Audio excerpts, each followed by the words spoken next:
इस वीडियो में हम मार्केट की तैयारी के लिए जरूरी जानकारी और संभावित मूवमेंट्स को समझने की कोशिश करेंगे।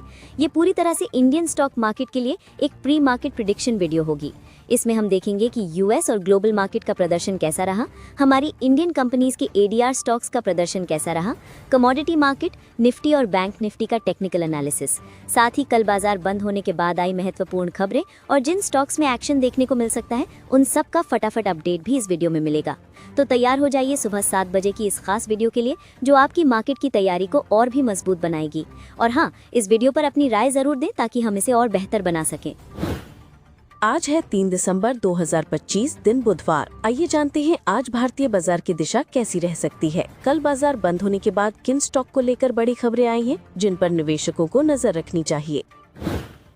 यूएस मार्केट्स ने मंगलवार को हल्की रिकवरी दिखाई, लेकिन ट्रेडिंग पूरे दिन उतार चढ़ाव वाली रही। लेकिन आखिर में डाउ लगभग 180 पॉइंट्स ऊपर और S&P 500 करीब 0.2% की बढ़त के साथ बंद हुए। नैस्डैक ने थोड़ी मजबूती दिखाई और लगभग 0.6% तक ऊपर निकल गया। सप्ताह की शुरुआत मार्केट्स के लिए कमजोर रही थी क्योंकि क्रिप्टो में बड़ी बिकवाली देखने को मिली थी, लेकिन मंगलवार को सेंटिमेंट पलटा जब बिटकॉइन फिर से $90,000 के ऊपर चला गया और 7% से ज्यादा उछला। वॉल स्ट्रीट पर किसी खास दिशा की कमी दिख रही थी क्योंकि निवेशक इस हफ्ते आने वाले बड़े इकोनॉमिक डेटा का इंतजार कर रहे हैं। आज एडीपी के प्राइवेट पेरोल्स के नंबर और ISM सर्विसेज PMI का डेटा आएगा जो अगले हफ्ते होने वाले फेडरल रिजर्व के फैसले से पहले बेहद अहम संकेत देंगे। इस हफ्ते का सबसे बड़ा ट्रिगर शुक्रवार को आने वाला PCE इन्फ्लेशन डेटा है, जिसे फेड अपनी की इन्फ्लेशन गेज के रूप में सबसे ज्यादा महत्व देता है। अगर ये रिपोर्ट उम्मीद के मुताबिक ठंडी आती है तो रेट कट की उम्मीदें और मजबूत हो सकती हैं। जियोपॉलिटिक्स ने भी मार्केट के सेंटिमेंट को थोड़ा शेकी रखा है। यूएस प्रेसिडेंट डोनाल्ड ट्रंप ने कहा है कि वेनेजुएला में ड्रग ट्रैफिकिंग से जुड़े ठिकानों पर जमीन से हमला जल्द शुरू होगा, जिससे ग्लोबल अनसर्टेनिटी थोड़ी बढ़ गई है। इस बीच ट्रंप के राजदूत स्टीव विटकॉफ और जेरेड कुशनर की रशियन प्रेसिडेंट व्लादिमीर पुतिन के साथ करीब 5 घंटे की बैठक हुई, जिसे क्रेमलिन ने प्रोडक्टिव बताया, लेकिन कोई विस्तृत जानकारी सामने नहीं आई। गोल्ड ने फिर से मजबूती पकड़ी है और $4,200 प्रति आउंस के ऊपर चला गया है। निवेशक मान रहे हैं कि फेड अगली मीटिंग में रेट्स घटाने की तरफ बढ़ सकता है और CME के मुताबिक रेट कट की संभावना इस समय 89% तक दिखाई जा रही है। इन्फोसिस ADR हल्का दबाव में दिखा और करीब 0.23% गिरकर 17.41 पर बंद हुआ। मार्केट में हल्की कमजोरी के बावजूद स्टॉक पूरी तरह स्थिर ट्रेंड में ही नजर आया।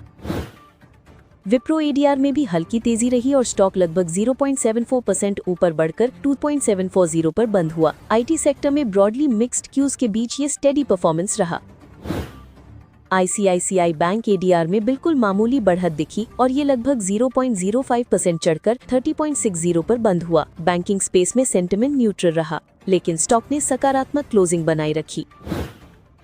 HDFC बैंक ADR ने आज अच्छी मजबूती दिखाई और करीब 1.13% चढ़कर 35.84 पर पहुंच गया। लगातार 2-3 दिन से चल रही स्थिरता के बाद ये उछाल सेंटिमेंट को थोड़ा सपोर्ट देता है। डॉक्टर रेड्डीज ADR ने आज लगभग 1.15% की अच्छी बढ़त दर्ज की और 14.10 पर बंद हुआ। फार्मा स्पेस में डिफेंसिव बाइंग का सपोर्ट साफ नजर आया। मेक माई ट्रिप ADR हल्की गिरावट के साथ 72.36 पर बंद हुआ, जहां स्टॉक करीब 0.21% नीचे रहा। ट्रैवल सेक्टर में सेंटिमेंट थोड़ा मिक्स दिखा। यात्रा ऑनलाइन ADR सबसे कमजोर परफॉर्मर रहा और करीब 2.87% की गिरावट के साथ 1.690 पर फिसल गया। स्टॉक में लगातार वॉलेटिलिटी बनी हुई है और प्रेशर अभी भी जारी है। निफ्टी 50 3 दिन से गिरावट में चल रहा है और कल भी करीब 0.6% नीचे बंद हुआ। इंडेक्स 10 डे EMA के नीचे फिसल गया, जिससे साफ दिख रहा है कि मार्केट अभी थोड़ा कमजोर मोड में है। अगर निफ्टी 26,300 के नीचे बना रहता है तो ये कुछ दिनों तक इसी तरह रेंज बाउंड और हल्की कमजोरी में रह सकता है। वहीं नीचे की तरफ 25,900 से 25,850 का सपोर्ट काफी अहम है। अगर ये टूटता है तो सेलिंग थोड़ी और तेज हो सकती है। चार्ट पर एक बेरिश कैंडल बनी है और RSI और MACD दोनों में वीकनेस दिख रही है, जिससे लगता है कि छोटी अवधि में कंसोलिडेशन जारी रह सकता है। बैंक निफ्टी में भी दबाव जारी रहा और इंडेक्स लगभग 0.7% गिरकर बंद हुआ। चार्ट पर एक लॉन्ग अपर शैडो वाली बेरिश कैंडल बनी है जो दिखाती है कि ऊपर जाती ही बेचावली हावी हो रही है। इंडिकेटर्स भी कमजोरी दिखा रहे हैं, इसलिए अगर निचले लेवल पर मजबूत बाइंग नहीं आती तो इंडेक्स थोड़ी और गिरावट देख सकता है। ऑप्शंस डेटा भी इसी मूड को दिखाता है। निफ्टी में सबसे बड़ा कॉल ओपन इंटरेस्ट 27,000 पर है, यानी ऊपर की तरफ ये एक बड़ा रेजिस्टेंस बन सकता है। पुट साइड में 25,500 और 26,000 पर भारी ओपन इंटरेस्ट है, जो शॉर्ट टर्म सपोर्ट की तरह काम कर सकते हैं। बैंक निफ्टी के मंथली ऑप्शंस में 60,000 पर सबसे ज्यादा कॉल कॉन्ट्रैक्ट्स बैठे हैं, इसलिए ये इमीडिएट रेजिस्टेंस है। वहीं 58,500 पर भारी पुट ओपन इंटरेस्ट है, जो इंडेक्स को नीचे से सपोर्ट दे सकता है। फंड्स फ्लो में एफआईआईज ने इंडेक्स फ्यूचर्स में भारी बेचावाली की है, जबकि स्टॉक फ्यूचर्स में खरीदारी की है। इससे साफ है कि ट्रेडर्स अभी इंडेक्स लेवल पर कॉशियस है, लेकिन सिलेक्टेड स्टॉक्स में पोजीशनिंग बना रहे हैं। निफ्टी का पुट कॉल रेशियो थोड़ा बढ़कर 0.94 तक पहुंच गया है, जो दिखाता है कि बाजार में हल्का सा सकारात्मक सेंटिमेंट वापस आ रहा है। आमतौर पर ऊंचा पीसीआर ये संकेत देता है कि ट्रेडर्स मार्केट में नीचे की तरफ बहुत बड़े डर में नहीं है।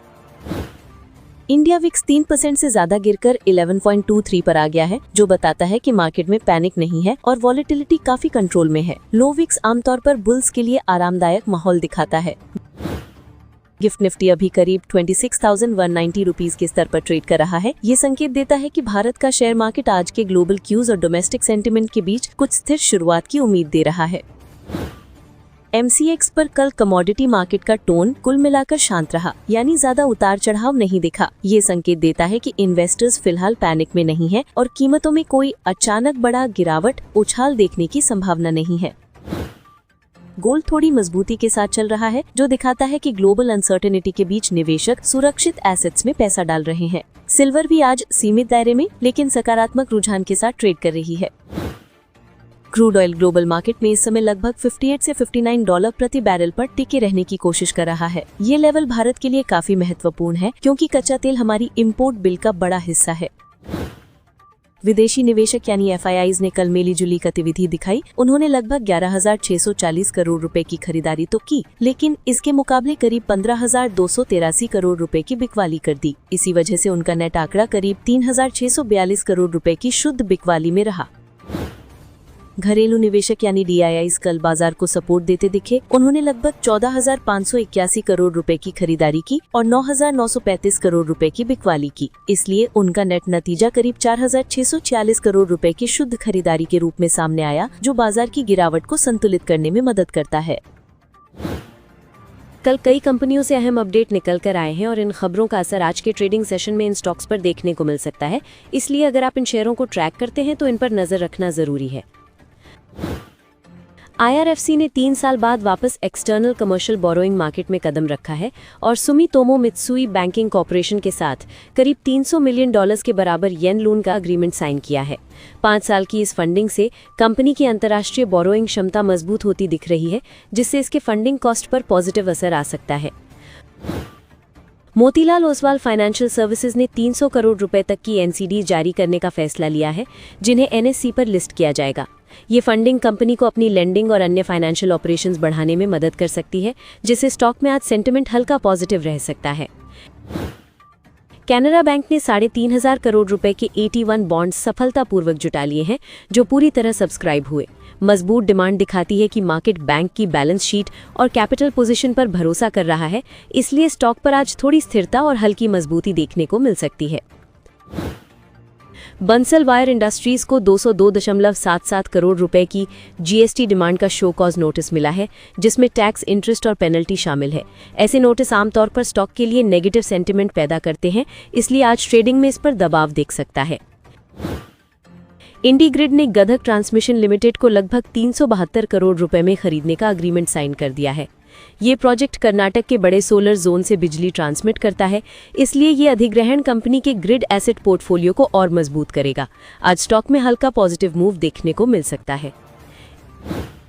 इंडिया सीमेंट्स अपनी इंडोनेशिया यूनिट PT एडकोल एनर्जिंडो को करीब 5.4 करोड़ रुपए में बेच रही है। चूंकि ये यूनिट बहुत छोटी थी और कंपनी की कमाई में कम योगदान देती थी, इसलिए ये डिवेस्टमेंट बैलेंस शीट हल्की करने में मदद करेगा। आज स्टॉक में स्थिर से हल्का पॉजिटिव मोमेंटम देख सकते हैं।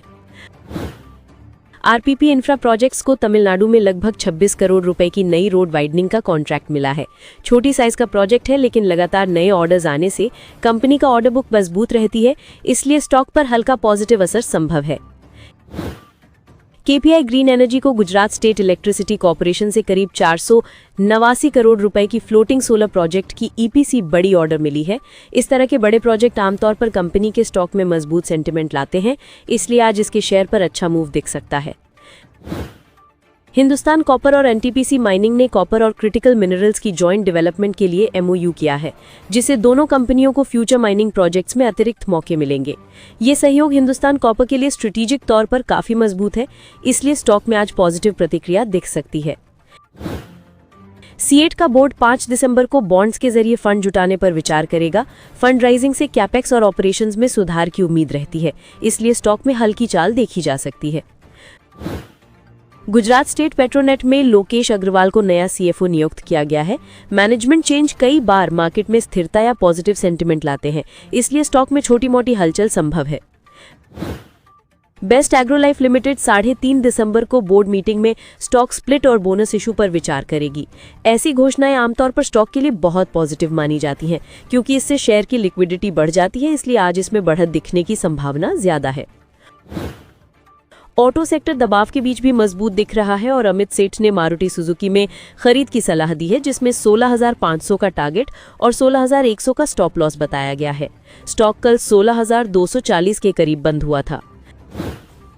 मारुति सुजुकी की ए विटारा को भारत एनकैप से 5 स्टार सेफ्टी रेटिंग मिल गई है। पहले भी कंपनी के कई मॉडल 5 स्टार हासिल कर चुके हैं और ईवी मॉडल की ऐसी रेटिंग मार्केट सेंटिमेंट को मजबूत कर सकती है। आज ऑटो सेक्टर में मारुति सुजुकी पर नजर जरूर रहनी चाहिए। सुज़लॉन एनर्जी में पिछले दिनों दबाव रहा है और स्टॉक अपने मूविंग एवरेजेस के नीचे है। अगर ये 51.5 तोड़ता है तो और गिरावट संभव है, इसलिए होल्ड कर रहे निवेशक यहां थोड़ा मुनाफा बुक कर सकते हैं और 51.5 का स्टॉप लॉस रख सकते हैं। एटर्नल में 294 के पास अच्छा सपोर्ट है और स्टॉक 200 डीएमए के ऊपर टिकने की कोशिश कर रहा है। स्टॉक 211 के ऊपर निकले तो मजबूती साफ दिखेगी, इसलिए इसे स्टॉप लॉस के साथ होल्ड किया जा सकता है। स्विगी में भी पॉजिटिव कंसोलिडेशन दिख रहा है। अगर ये 410 के ऊपर क्लोज देता है तो अच्छा मोमेंटम बन सकता है।